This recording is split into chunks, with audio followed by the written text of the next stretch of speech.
Hey, welcome to another episode of Fish Innovation. I am truly ecstatic to bring you guys this episode today. We have a serial entrepreneur that has created many platforms that have driven small businesses and other startups alike to success. He's an international founder. His name is Sofiane Benabdallah. He is the co-founder of Krisspy AI, which we're going to talk about a little bit later in the episode. So if you're into product management, you're spending hours and hours and hours getting your PRD put together, you're spending time with your UI UX developers, weeks on sprints, you name it, costing a lot of money to get there. Crispy can get you there in less than 10 minutes so that you have a working prototype that you can share with the team and deliver success and speed to market. Some things we're all looking for as product managers. With that, Sofiane, welcome to the show. I'm so excited for you to be here. Yes, thank you, Ben. Yeah. Uh, you know, we could go on get into Crispy, but what I really want the audience to really hear about is your journey. What led you eventually to get to Crispy? I know you had several successes before that, but would love to hear kind of your iterations and your thought process that eventually landed you where you are today. Yeah. So, firstly, I started as a software engineer, so working for big company, French company like Capgemini, and working in software development for Alstom or Airbus. But I think I was a coder developer for all my life because I started to develop at 14, and I make a lot of things, make games in ActionScript. I don't know if you remember ActionScript, Flash game, a lot of things like that at 14. I built a website, I made a lot of things. And I was also an Apple fan, and not just for the design, but also for the product philosophy and the value of Apple. So I love the product, and I was very loved from Apple. And so in 2009, I began to develop on iPhone to make my own applications. I was at school, but it was for me very passionate to develop my applications. After after working for a big company like Airbus, I stopped in 2016, and I wanted to develop my own startup. So I began the solo entrepreneur. And like I said, I made, I think, 20 startup in 2 years. Live streaming, food tech. In 2016, it was social network and Periscope, and I think I working with a free startup in live streaming. We make an application of battles. You can make battles of rap in live streaming. And for me, I was very focused on the product and the value. The development was only one step to make the product. And I learned a lot of things, in 2 years. And after that, in 2018, I made another startup called Check. And Check was to make automatic damage inspection on the car. And it was the Elon Musk vision of shared mobility with a connected car. And I think it was a good idea to make automatic inspection for the cars. So we were the first startup in the world to build a real big scanner to take 1,000 pictures of the cars and to make 3D car models in real time to make inspections. And I worked in this startup for 5 years, very loving to find the good solutions for rental car, working for example, a big company like Toyota, Europe Car, Yeah. etc. Um, I love I love to structure the product team and to have several squad to to work on the best product, And yeah, so after check, I arrived to develop a Crispy. Yeah, that's amazing. I mean, I can see the passion and what you learned in all those years prior put into Crispy. because it's very drawn up nicely for a person with a product management background, right? That can really sort of use it as a nice guide to get there. I gotta, tell you the inspection is awesome. I mean, to think of that idea.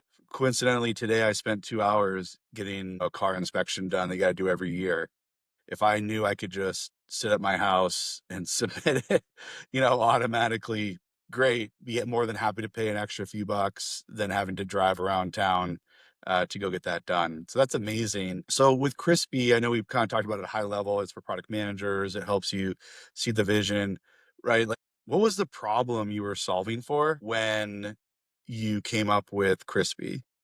Yeah. So today with Crispy, our focus is to put the product at the core of the solutions. I think like a lot of founders, we know the pain of spending months to get a very basic product. And normally you need to think about your MVP to do it very quickly, but it was very expensive a lot of times. And I know that 16, when I made 20 startup, we spend a lot of months to develop the product.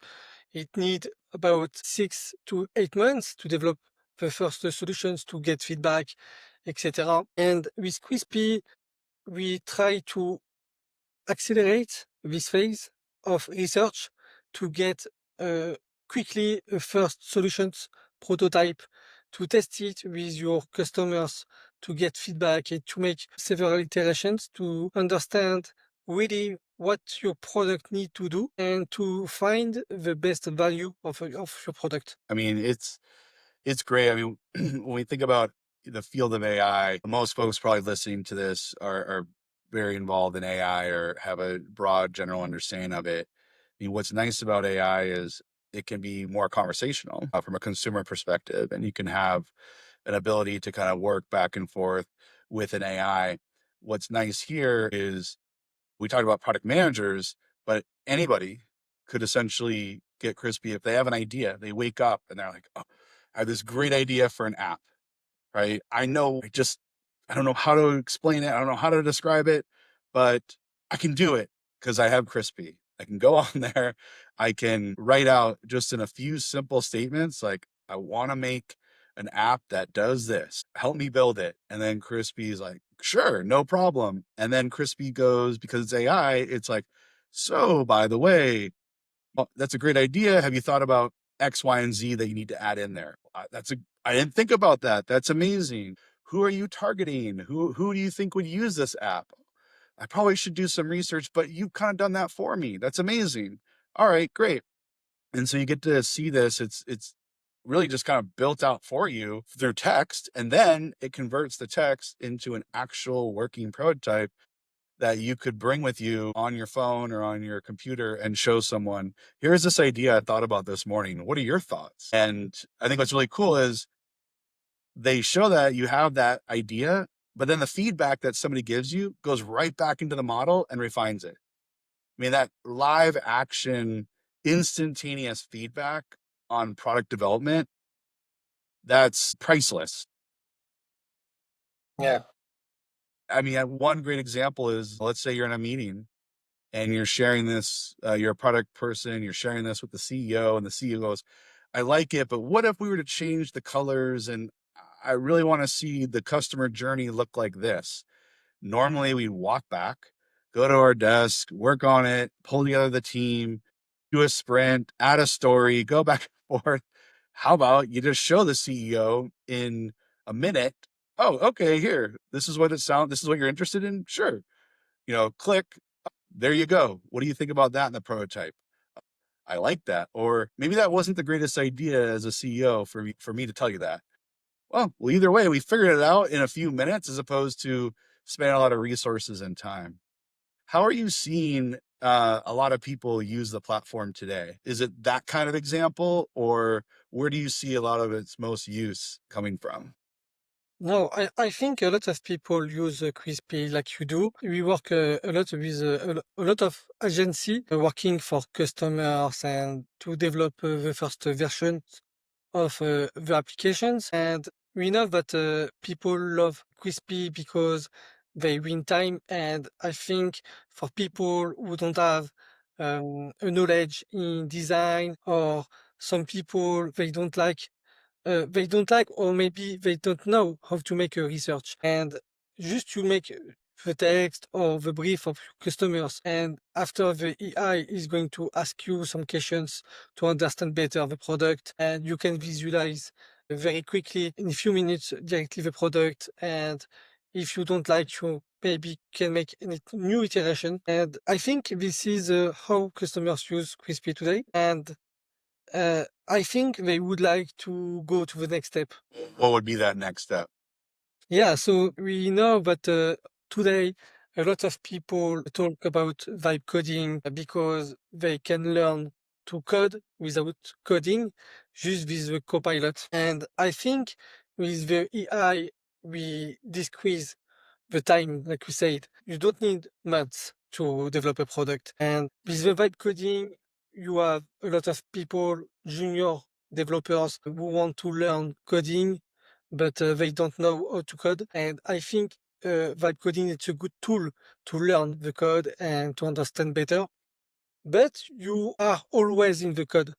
You need to check the code. You need maybe to understand a little the code, but I think we learn like that before, because with the vibe coding is the AI. But before, when we are developers, we go into the forum, we have a problem, we are to Stack Overflow, search for the solutions, and sometimes you copy paste the code. You don't know what this code do, but you are going to learn after, because you know that the solution is working, and after you are going to understand better why it works. And in the population of developers, you have different kind of developers. You have people, they love, for example, they love finding the best solutions of coding. You have some developers, they don't care about the code. They like building solutions. And you have developers, they don't care about the code, just coding and go to the next step, working on the business. With the vibe coding, it's a good solution to learn, and it can accelerate to build solutions. And with Crispy, we think we can go to the next step of the vibe coding, and we called it free coding. Yeah. That's really interesting. The folks that, more on the engineering side using it to be able to help with their coding, get the feedback, get more seamless design work done.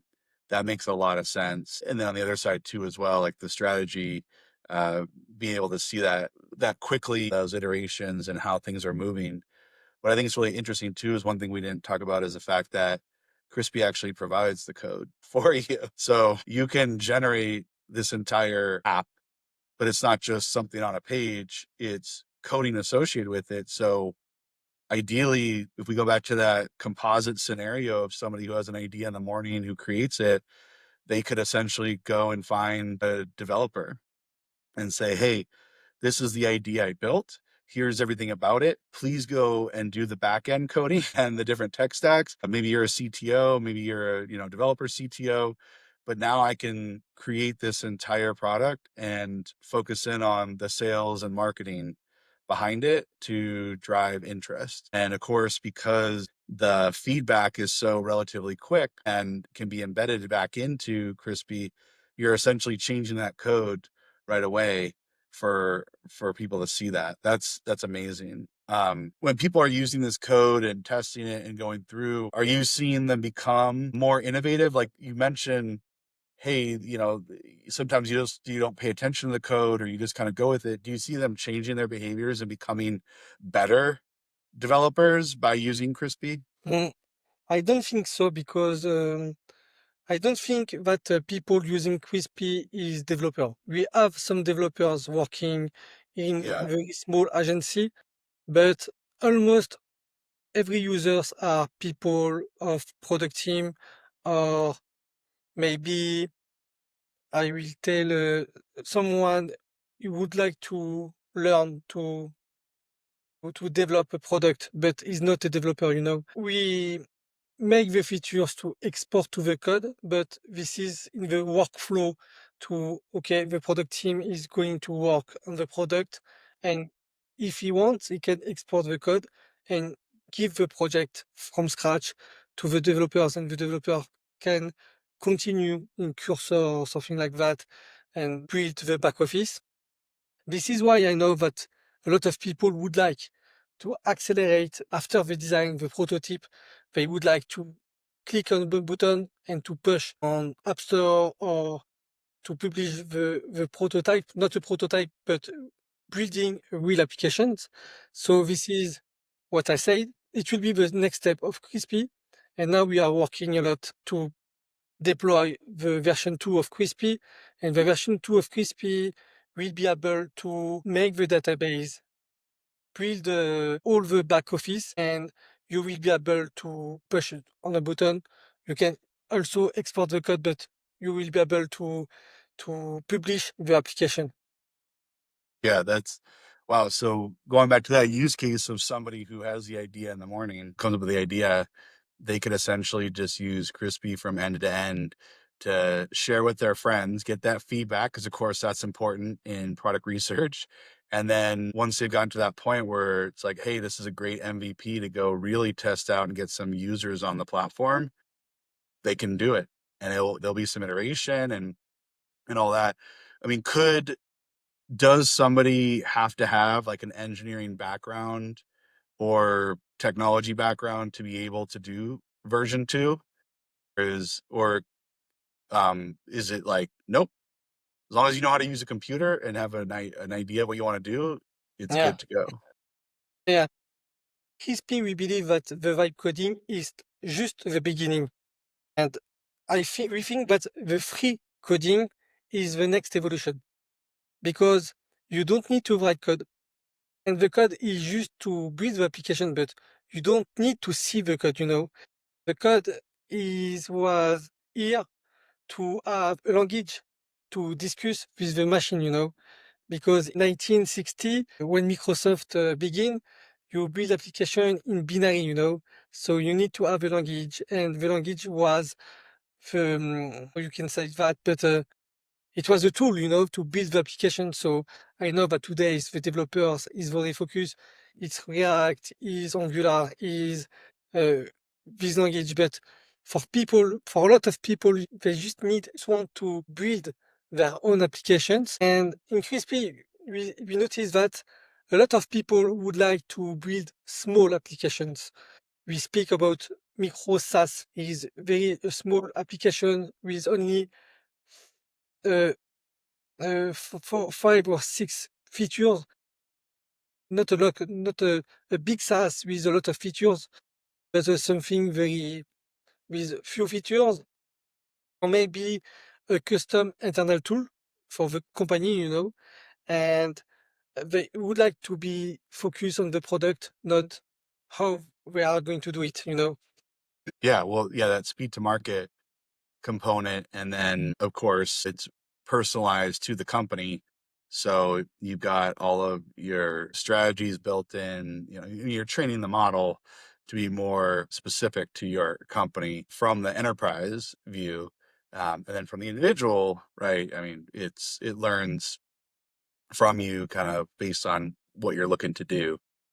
So, I mean, this is amazing. We know that, Crispy is essentially taking somebody or anybody, with not a lot of coding experience or those with coding experience, you're expediting the process to get you to that speed of market. Where do you see sort of the evolution of this industry, especially with AI, moving in the next 2 years, 5 years, right? Like where do you see that next phase happening? And what Yeah. is it? So we think that in few years, we will be able to develop software without developers. But you need to understand that you will have different kind of software. The small software with 2 or 3 features, and the big SaaS. And for small software, I think it's not a challenge to develop everything with the AI. And we notice that the vocal assistant like Siri, like Alexa, is going to be something with what we are going to discuss every day. And people is going to playing with an agent, and when are going to have a problem, we are going to say, okay, I have a problem, I need to make my agent to go to my database, take this data and build my solutions. So the market of small application is going to explode, and we think that the AI will be able to build an application very quickly, like in Crispy with the back office, but it will be like a black box, and with a black box, you don't know what the AI do. It's like computer vision, with the AI in the deep learning. I know that a check is going to detect a damage, is going to detect a scratch, detect maybe a bump, but you don't know how the AI detects it, so you need to challenge to understand. So we made a lot of benchmark to understand how the AI can improve and what is the false positive. And to develop a software and a micro, we need to have something very simple, like the no code, but more simple. You don't need to be a big formation to understand the tools, but something very visual, to notice, okay, this is my screen, this is my business logic. And you can, for example, say, okay, I like this one, I like this step, I don't like this step, and you can discuss with the copilot to update it, but you don't need to see the code. When you, so that's, I mean, and that's an interesting point you bring up, because I think there's an article maybe a couple of years ago from Sam Altman who says that someday somebody's going to create $1 billion unicorn by themselves in a closet with just their laptop and an internet connection, right? Like, which is unbelievable, right? Like, you don't even have to hire anybody. You're running an entire company by yourself from a computer, because AI is your employees. I mean, and that's sort of, I think, one difference to kind of note, maybe like with the agents, there's a lot of buzz around AI agents and just some education around it. But from at least my understanding, an agent is something that's going to produce some sort of task for you, right? It's more of an automation, but it's going to take a manual piece of work that you might do and then automate that and essentially kind of clone you. Very basic, right? There's more higher developed ones out there, but that's sort of the difference between kind of what you're saying is, yeah, the automation will still be there.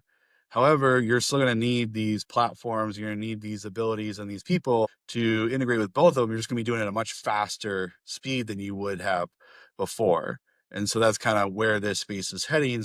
Creating your own platforms, great, but it's going to be creating your platforms that are unique and specific for your own personal use, as opposed to trying to go out there and sell it. But you're still going to need, you're not going to build every single facet of it by yourself. You're going to still leverage a lot of these other smaller software platforms that you're referencing. In your space, do you see, like, speaking of AI agents, I mean, do you see a lot of people kind of moving away from SaaS and focusing more on AI agents, or do you think there's going to be a lot more for the SaaS industry to deal with? Photosas?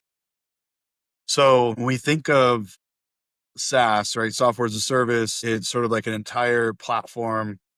People have talked about, hey, I don't even use 90% of the platform I pay for. I really only use that 10%. So I just, with Krisspy, I could eventually, version 2, build my own. That 10%, I could build that for me, and I don't have to pay for SaaS. So one might say, well, wait a minute. If you're just going to go and slice and dice and build your own personalized or highly tailored software solutions for yourself, then what about these SaaS providers that are selling it to you? What are they going to do?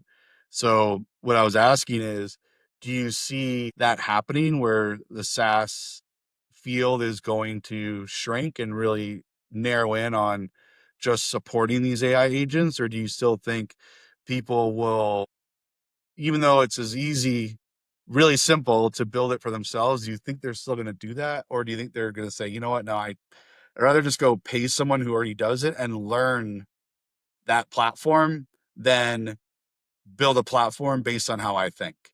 Yeah, I know that the CEO of Microsoft said a few months ago that the SaaS is on the end, that the SaaS is finished. I'm not sure if it's finished. I think some people is going to still develop SaaS, but maybe less. I think people paid a lot for different SaaS. You paid for Notion, you paid for ClickUp, you paid a lot of SaaS, and it's not perfect, and you need to customize, but it doesn't match really with your process or what you would like to do. So I think with the AI, people are going to build a custom solutions and a perfect solution to their own process with a back office building with different agents. The front office will be just to make some things, some tasks on the front office, but the back office will be able to work with a lot of agents, and it will be really a custom app for everyone. Today we have one application for example, for 1 million users, and in 2030 we will have 1 million application for 1 million needs. So I think the product and the need, the problem you would like to resolve, need to be the core of what you would like to do. Yeah. Okay. Yeah, that makes a lot of sense. So speaking of like product management and coding and developers, is there anything out there that you might be able to help educate folks that are, thinking like if they're more old school coders, right? Like how can Crispy really help them change their mind shift? Or product managers, right? How their strategic thinking can shift by using Crispy. Yes, we think that everyone can be a product builder, because in the product builder you have two value. You have the product, so to look for the value of your business, and you have builder, so you can build the solutions. So I think in the next years, more people is going to become a product builder. So we need to explain how you can look for, or how you can build a great product. And more people need to understand that, because some people doesn't really understand. But yeah, so more people will become product builder. For us, it's not longer about knowing how to build the solutions. It's about knowing what to build. So to understand the problem you would like to resolve. And in the landscape of AI, we need to understand not only how to code, but to understand how we can build the best solutions. Yeah. And I agree. I think that's where a lot of people do fall into the traps of, oh, great, AI will do everything for me and I won't have to worry about it. It's a tool, it's not a replacement. So you're still gonna have to know this stuff. But on the flip side, you're a junior product manager. You're going to have to execute on a lot of different projects to really build up that knowledge base and become more of a respected product leader. However, in this case, you're able to kind of iterate and run through and get that help and see what's been tested, what's been done, bounce these ideas off and build up that product leadership skill set to find, right, what's that niche that you're able to deliver to value to the rest of the folks, or whatever that might be. So I think that's pretty amazing. Yeah. Um, I know we don't. Oh, go ahead. Yeah, Yeah, we take the example of the photo. You know, Today, the past, when you would like to take pictures of something, you need to be an expert, because you need to have, how do you say in English, the pellicule. yeah. The aperture, and you got to Yeah, know the lens, like the manipulation of the lens you and need the to have a black room, a lot of things to take a pictures. But now you don't care about how it works. You take your phone, push the button, you have a picture. And we think that with the software solutions, it will be the same. And maybe in 10 years, nobody know the agility, the scrum, the different squad, the product team, the developers. They just want to have a tool to be more productive, you know? Mhm. Yeah.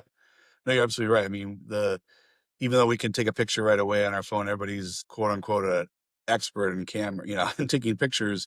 Still, those people who know what it takes to, get a good placement of the photo, and maybe there's less processing. I think that's the important part too, is to think about whatever we do, our ideas or how we act. There's always some sort of operational element to it, and you're just cutting down a lot of that operational time, which is again what Crispy is doing, that speed to market.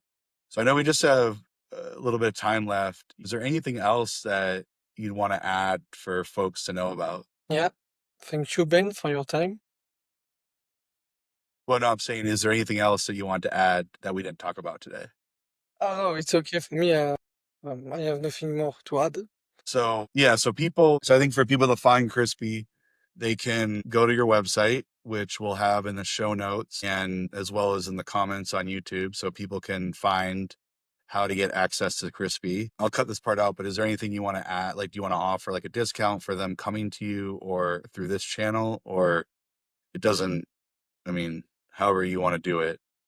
If you don't, I won't mention it. Uh, yeah, to say that, like I explained before, we are going to launch a new version of Crispy. So if people would like to be uh, to have more details, they can create an account at Crispy and they send an email in few weeks. Okay, so in a few weeks, version 2 will be launched. The next version will be available in few months with the back Okay. office. But we will have a waiting list and early adopters for to test the next version, yes. Okay. So this is what I'll say, and then I'll cut everything else out before it. So for those that are interested in Crispy and learning more, they should definitely check out the website. I'll put it into the show notes as well as the comments on YouTube, so folks can get quick access to see it. Create an account, play around with it. You can see what you can do with it, test things out. It's really nice to go through. If you have any questions, you can use the platform as well to ask folks. With that, Sofiane, I really appreciate you taking the time out of your busy day to come and speak with us and having us get to learn about Crispy and your background and the future of AI and product management, and essentially how people can become product leaders at any level of their role in product management. So thank you once again. Yes. Thank you very much, Ben. Yeah. So you guys heard it here. Amazing product. I highly, highly recommend you check it out. Get an account, play around with it. You're gonna amaze yourself. It's more than just a novelty. It's seeing what's in your mind on paper, or I should say digital paper. So one of the most innovative platforms I've seen in a long time, and excited for it to grow and just skyrocket. With that, you guys have a great rest of your week and keep on innovating.